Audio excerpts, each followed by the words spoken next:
It was a Saturday morning, one of those sharp, clear days when the sun feels like it's waking up the whole block, and there I was standing barefoot on my porch, coffee mug in hand, watching Karen's silver SUV roll right through my side yard as if my lawn was just some shortcut she owned by birthright. Didn't even get a warning honk or so much as an apologetic wave, just that soft crunch of wet grass under her tires and this little smirk she tossed my way through the window like she knew I couldn't believe what I was seeing. She parked in front of her friend's house, clicked her key fob, and strode away like nothing in the world could touch her. Not a hint of embarrassment. My dog barked. She tossed over her shoulder, adjusting those knockoff sunglasses, never missing a beat. Now, I'd like to say I let it slide, but the thing is that old fence on that side had come down after last winter's storm. I'd meant to fix it, really, but life gets in the way. For a while, I'd chalked up the muddy tire tracks to delivery guys or meter readers, never guessed it was Karen, queen of HOA gossip and Pilates, rolling through like she had the title deed. You know what I mean? At first I figured it was a one-time fluke. Folks make mistakes. I'd just ask her about it. She'd apologize, we'd laugh, and that would be that. Wrong. When I walked over that evening, she hit me with this syrupy, sweet, almost condescending smile. "Oh, honey, I've always done that. It's just faster than going around." "You don't mind, do you?" I actually laughed, thinking she had to be joking. "Yeah, actually I do mind. That's my property, not a drive-through." She blinked at me like I just started speaking ancient Greek and said, "Well, it's not like you were using it." Then she disappeared inside like she'd just dismissed a waiter for bringing the wrong wine. Next morning, new tire tracks, 2 sets this time, and a big muddy smear where she'd clipped the edge of my garden bed. That was it for me. I set up a big, ugly orange construction barrier, strung it with reflective tape, made it as obvious as I could. Thought surely that would get the message across. It lasted all of 6 hours. I came home that afternoon to find it flat and one leg snapped in half, lying 20 feet away like it'd been hit by a monster truck. Her SUV was parked sparkling right where it shouldn't be. I called out to her, asked why she drove over the barrier. She just shrugged, said it was in the way.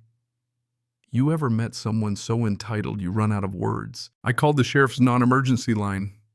Deputy comes out, takes a look, shrugs, and says, "Civil matter. You can file a complaint." Karen stood behind him, arms folded, looking like she'd memorized every HOA rule. Never mind, I wasn't even a member property grandfathered out. Didn't stop her from threatening to report me for whatever violation she could invent. Now here's where the story takes a turn. Jim, my neighbor 2 doors down, old property lawyer, sees me venting on the porch and says, "Want me to look at your deed?" He shows up with a stack of yellowed papers, flips through, and grins. "You've got full lateral coverage along the east side. No easement. She's trespassing. You can put up a real barrier and any damage is on her." That feeling when you realize you've been right all along. That spark of righteous energy. Yeah, that's what I felt.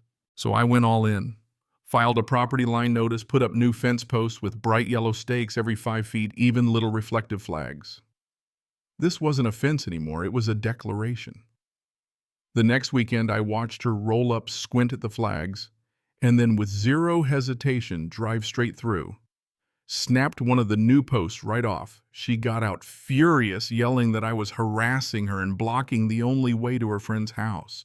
I told her as calmly as I could that it wasn't access, it was trespass. I even handed her the laminated survey. She waved it away. "I don't care what your little map says. I've always used this path. That makes it public." Yeah, that happened. That was the moment I realized this wasn't about convenience. For Karen, it was about control, about never being told no. She threatened a war over a patch of grass.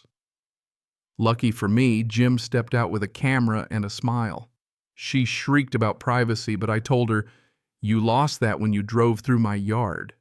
She stomped off, but not before flattening another flag for good measure. 2 days later, I'd reinforced the fence, added cameras, and started a civil complaint. Jim helped with the paperwork, grinning like it was just another Tuesday. "Judges care about receipts, not volume," he said, and I knew I was in the right. But did that slow her down? Nope. Next weekend, Karen upped the ante. 3 SUVs in a row, one with a trailer all parked diagonal across my yard, flattening tomato plants I just put in. When I confronted her, she told me it's just for a couple hours. Don't be dramatic. Prove it's illegal. So I called the sheriff. Her friends trashed my garden, broke a solar light, laughed like it was all one big joke. Deputy warned her, told me to build a better fence. You ever get that feeling where you're so mad you're actually calm? That was me. I went inside and started researching driveway barriers, remote-operated tire shredders, the works. If Karen wanted to treat my yard like a street, she was about to get a speed bump she'd never forget. While I waited for the installation, Karen called the county to report unpermitted structures. Inspector came, took one look, laughed, left. She left a note claiming prescriptive rights. Jim just about choked on his tea. That takes 10 years, he said, not 10 weeks. I put up a new sign, private property. Trespassers will have tires damaged. Added smile, you're on camera. Karen stormed over, phone waving, shouting harassment. I told her, not a threat, a promise of consequences. That flicker of doubt on her face, priceless. The next day, the gate was installed, industrial retractable spike option ready, all perfectly legal. At 9:37 a.m., like clockwork, Karen's SUV appeared. I waited, thumbed the remote. The spikes rose and she plowed right into them. Loud pops, hissing air, her face pure disbelief. She jumped out, heels sinking in mud, ranting about lawsuits and vengeance. The tow driver saw the sign and the video, just shook his head. I didn't even need to call the sheriff. The wreck spoke for itself.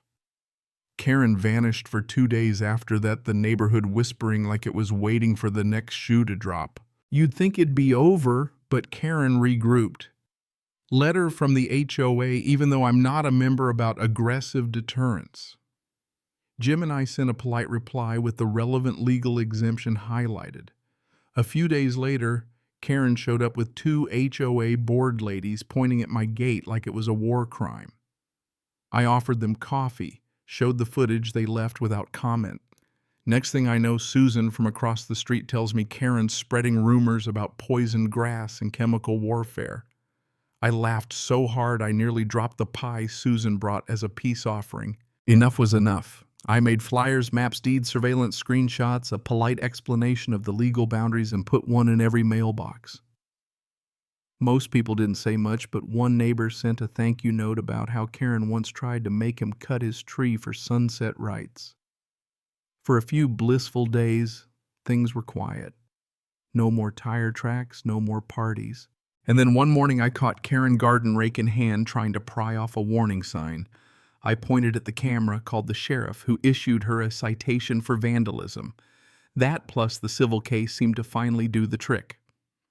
Her SUV sulked in the driveway, the for sale sign popped up in her yard, and just like that, poof, she was gone. When the moving truck left, the neighborhood let out this collective sigh.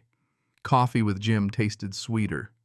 Susan's pie, still store-bought, was suddenly welcome. Pete walked his dog past my yard with a wave.